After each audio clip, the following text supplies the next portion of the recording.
Praise the lord. మరి యొక్క నూతన దినంలో దేవుని యొక్క కృప కొరకు మనము ఎదురు చూస్తూ ఇక్కడ ఉన్నాం కదా. మరి దేవుడు మనల్ని తన నూతనమైన వాత్సల్యంతో నింపి మనల్ని ఈ దినమంతా కూడా ఎంతో జయప్రదంగా నడిపించునుగాక.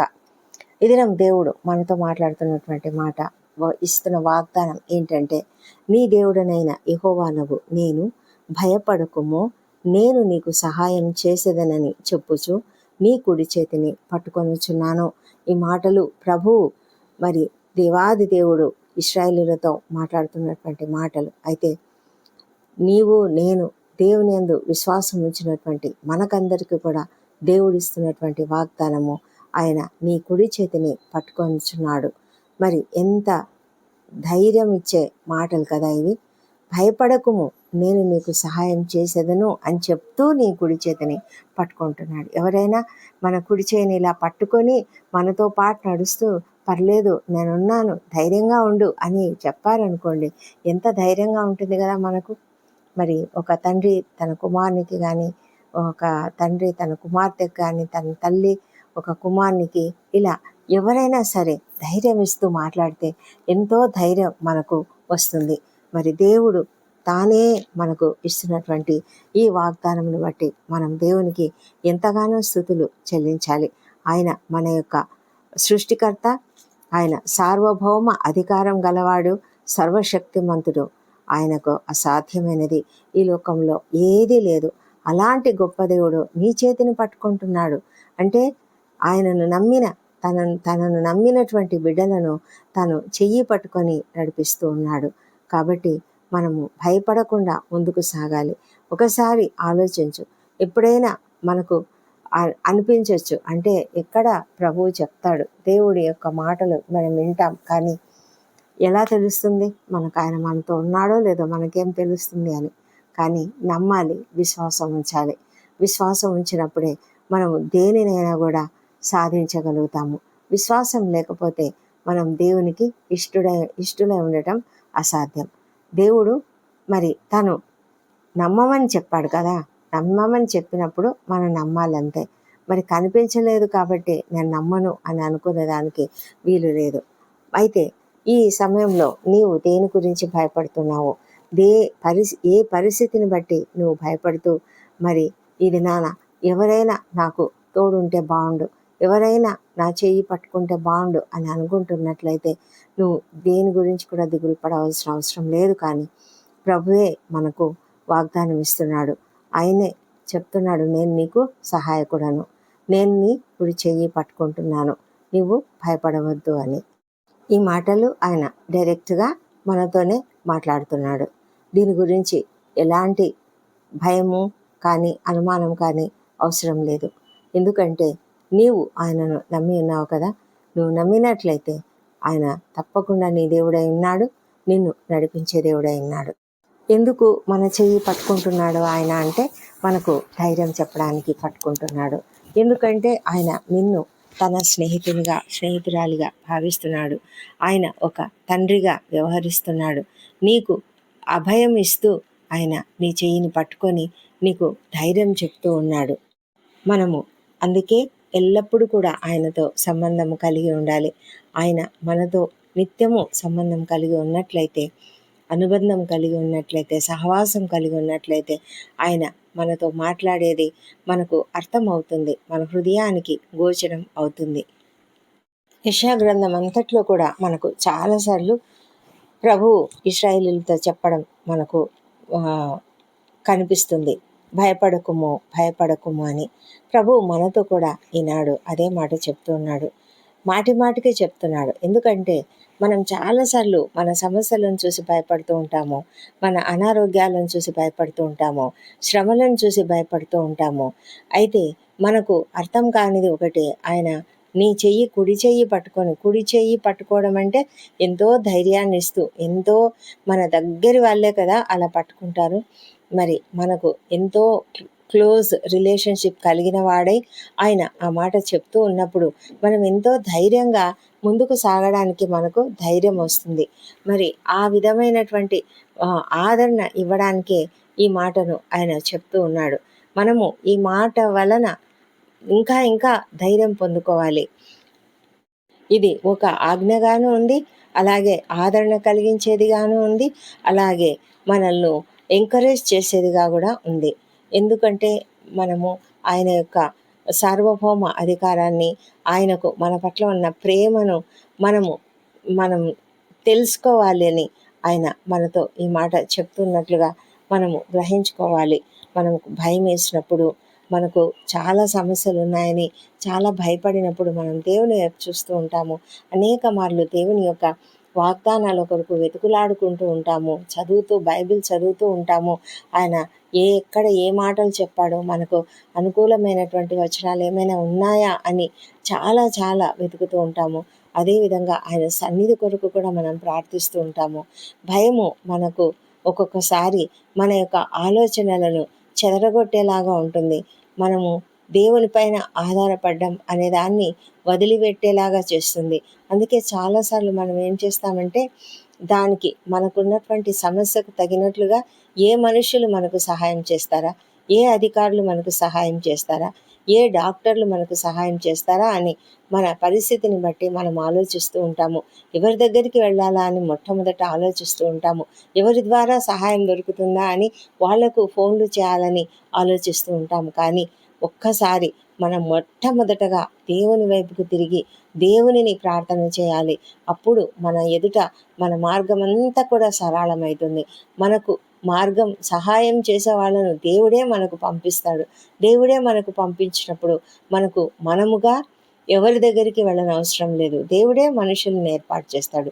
దేవుడే నీకు సహాయాన్ని ఏర్పాటు చేస్తాడు.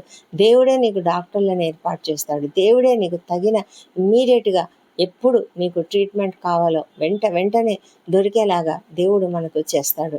మరి ఒక పెద్ద తుఫాను కలిగినటువంటి రాత్రి, చాలా ఉరుములు, మెరుపులు, భయంకరమైన తుఫాను, వర్షము అని ఉన్న పరిస్థితులలో ఒక చిన్న బిడ్డ ఎలా భయపడి మరి తన తండ్రి కొరకు మరి వెతుకుతూ వాళ్ళను గట్టిగా పట్టుకొని ఏడుస్తూ ఉంటారు పిల్లలు. అయితే తల్లి తండ్రి తమ దగ్గరికి ఆ బిడ్డను తీసుకొని భయపడొద్దు అని చెప్పినప్పుడు వాళ్ళు సాంత్వన పొందుతారు, వాళ్ళు ఆదరణ పొందుకుంటారు. అలాగే మనం కూడా అలాంటి పరిస్థితుల్లో ఉన్నామేమో. ఒకవేళ మన సహాయం కొరకు మనము దేవుడు నీకు సహాయం చేస్తాను అని చెప్తున్నప్పుడు ఆయన నమ్మి ఆయన చెయ్యి మనల్ని మన కుడి చేతిని ఆయన పట్టుకున్నాడు, మనం ఆయనని ఇంకా గట్టిగా పట్టుకుందాం. ఆయన మనకు సహాయం చేస్తున్నాడు. ధైర్యంగా నమ్మి ముందుకు సాగుదాం. మనం భయపడుతూ ఉన్నామంటే భయం అనేది మనకు అపవాదు నుంచి వచ్చేది. దేవుడు మనకు పిరికితనం గల ఆత్మను ఇవ్వలేదు అని పౌలు గారు రాశారు కదా. కాబట్టి మనం భయపడుతున్నాము అంటే ఆ భయము అపవాది నుంచి వస్తుంది. మన దేవుడు ఎప్పుడు కూడా మనకు భయం కలిగించే దేవుడు కాదు. మనల్ని ఇంకా ఆదరించే దేవుడు, ఇంకా మనకు ధైర్యాన్ని ఇచ్చే దేవుడు. కాబట్టి ఆయన వాక్యంను నమ్మి ఆయన వైపు చూస్తూ ముందుకు సాగడానికి, ఆయన పట్ల ఆయన ఎంత నమ్మకదగిన వాడు, ఆయన ఎంతగా సహాయం చేసే దేవుడు, ప్రతి ఒక్కరి గురించి ఎంతగా ఆలోచిస్తున్నాడు. ఇశ్రాయేలీయులను ఏ విధంగా ఆయన ఐగుప్తులో నుంచి విడిపించాడు, వారికి అరణ్యంలో ఉన్నప్పుడు వారికి ఏ విధమైన ఆసరాగా ఉండి వారికి ఎలాంటి సహాయాలు చేశాడు, వాళ్ళ అవసరతలు ఎన్ని రకాలుగా ఆయన తీర్చాడు. వారికి ఆహారము కురిపించి, మరి బండ నుండి నీళ్లు రప్పించి, పగలు మేఘస్తంభంలో, రాత్రి అగ్నిస్తంభంలో ఉంటూ వారికి తోడుగా నడిపించినటువంటి దేవుడు. కనుక ఆయన మనకు సపోర్ట్గా ఉండాలని, మనకు తోడుగా ఉండాలని, సహాయకుడుగా ఉండాలని ఆయన సిద్ధపడి ఉన్నప్పుడు మనము ఆయన నమ్మినట్లయితే మనము ఆయన యొక్క సహాయాన్ని తప్పకుండా పొందుకోగలుగుతాము. ఆయన ఎంత గొప్ప దేవుడు, సర్వశక్తిమంతుడు, సమస్తమును కూడా చేయగలడు. చాలిన దేవుడు ఆయన. ఎలాంటి పరిస్థితినైనా ఆయన ఎదుర్కోగలిగిన గొప్ప దేవుడు, మనకు ధైర్యం ఇచ్చే దేవుడు. కాబట్టి ఆయన పైన ఆధారపడదాం. నా దేవుడు నాకు సహాయకుడుగా ఉండగా నేను ఎవరికైనా ఎందుకు భయపడతాను, నరులు నన్నేం చేయగలరు అని భక్తుడు రాసినట్లుగా మనం కూడా ఆ ధైర్యము, ఆ నమ్మకము, ఆ విశ్వాసం కలిగి మనం మన జీవితంలో ముందుకు సాగాలి. ఈ సమయంలో మనము ఎలాంటి అనిశ్చిత పరిస్థితులలో ఉన్నామో దేవుడు మనకి వాగ్దానం ఇచ్చాడు. ఈ వాగ్దానంను పట్టుకుని మనము ప్రార్థనలో గడుపుతూ ముందుకు సాగుదాం. దేవుడి కృపావర్తను దీవించునుగాక. పరిశుద్ధుడా, ప్రేమ కలిగిన మా ప్రియ పరలోకపు తండ్రి, నీకు వందనములు నాయన. మా తండ్రి దేవా, నిత్యము స్తుతి నొందదగిన దేవుడవు. మా ప్రభా, మా పట్ల నీవు ఎంత గొప్ప ప్రణాళిక కలిగి ఉన్నావు. నీవు నీ ప్రణాళిక చొప్పున మమ్మల్ని నడిపిస్తూ ఉన్నందుకు నీకు వందనం చెల్లించుకుంటున్నాం ప్రభా. ఈ దినము తండ్రి పెందల కడ నీ సన్నిధిలో ప్రార్థిస్తున్నాము ప్రభా. నీవు మాకు ఇచ్చిన వాగ్దానమును బట్టి నీకు వందనములు. మా తండ్రి దేవా, నీకు సహాయం చేస్తాను, నీ కుడి చేతిని నేను పట్టుకొంచున్నాను అని మాకు ధైర్యం చెప్తున్నందుకు, భయపడకుము అని అభయం ఇస్తున్నందుకు నీకు వందనం చెల్లించుకుంటున్నాం. ఈ ప్రార్థనలో ఏకీభవిస్తున్న ప్రతి ఒక్కరిని జ్ఞాపకం చేసుకోనండి. అవును ప్రభా, ఎంతోమంది తండ్రి తమ సమస్యలన్నీ సన్నిధిలో చెప్పుకుంటూ ఉన్నారు. అవును తండ్రి, ఎంతోమంది తమ హృదయాలు మరి బ్రద్దలైన స్థితిలో ఉన్నారు. కుటుంబాలు కలతలతో ఉంటూ, కుటుంబంలో శాంతి లేక ఎంతో బాధపడుతూ, ఈ తుఫాను ఎప్పుడు సమసిపోతుంది అని నీ సన్నిధిలో ఎదురు చూస్తున్నారు నాయన. కృపతో సహాయం చేయండి మా ప్రభానైనా. ప్రతి ఒక్కరికి నాయన మీరు వారి కుడి చెయ్యి పట్టుకొని నడిపించమని ప్రార్థిస్తున్నాము. ఎంతోమంది నాయన మరి నిరుద్యోగ స్థితిలో మా ప్రభా ఎంతగానో అవమానాలు ఎదుర్కొంటూ, మాకెప్పుడు ఆర్థిక పరిస్థితులు మెరుగుపడతాయి, మేము అప్పులు చేసి ఉన్నాము, మా అప్పులు ఎప్పుడు తీరుతాయి అని ఒక అనిశ్చిత పరిస్థితులలో, ఒక కృంగిన దశలో ఉంటూ ఎంతోమంది దుఃఖపడుతూ నీ సన్నిధిలో ప్రార్థిస్తున్నారు తండ్రి. దయ ఉంచండి, వారి ఎదుట అనేక మార్గములను తెరవండి ప్రభా. మీరు వారి కుడి చెయ్యి పట్టుకొని లేవనెత్తమని, నడిపించమని ప్రార్థిస్తున్నాం ప్రభా. మా తండ్రి దేవా, ఎంతోమంది అనారోగ్యంతో ఉన్నారు తండ్రి. మా ప్రభా నాయన పడకలపై ఉన్నారు. మా ప్రభా లేవలేని స్థితిలో ఉన్నారు. ఎంతోమంది ఐసీయూలలో ఉన్నారు. మా ప్రభా ఎంతోమంది వెంటిలేటర్పై ఉన్నారు తండ్రి. మా ప్రభా నాయన నీ సన్నిధిలో వారు మొరపెట్టుకుంటున్నారు. మా బ్రతుకు ఇంతేనా, మేము ఇలాగే ఇంకా మా ప్రాణం పోతుందా, మేము ఏమైపోతాము అని ఒక దుఃఖకరమైన పరిస్థితులలో నీకు మొరపెట్టుకుంటుండగా మా ప్రభా కరుణించండి, మరి కాపాడండి తండ్రి. వారికి నెమ్మదిని అనుగ్రహించండి మా ప్రభా నాయన. స్వస్థత శీఘ్రంగా అనుగ్రహించండి. మీ గాయపడిన హస్తం చేత ముట్టమని ప్రార్థిస్తున్నాం ప్రభా. సంపూర్ణ స్వస్థత ప్రతి ఒక్కరికి దయచేయమని ప్రతిమాలి అడుగుతుంటున్నాం తండ్రి. ఏ రకమైన అనారోగ్యమైన స్వస్థపరచగలిగిన శక్తి గల దేవుడు మీరు మా ప్రభా తండ్రి. ఈ లోకంలో మీరు సంచరిస్తున్న కాలంలో నానా విధమైన రోగములు, నానా విధమైన అపవిత్రాత్మలు, నానా విధమైన బాధలు, మానసిక రుగ్మతలు సమస్తమును మీరు పోగొట్టారు నాయన. మా ప్రభా నాయన, మీరు స్వస్థపరిచే దేవుడు అతడు.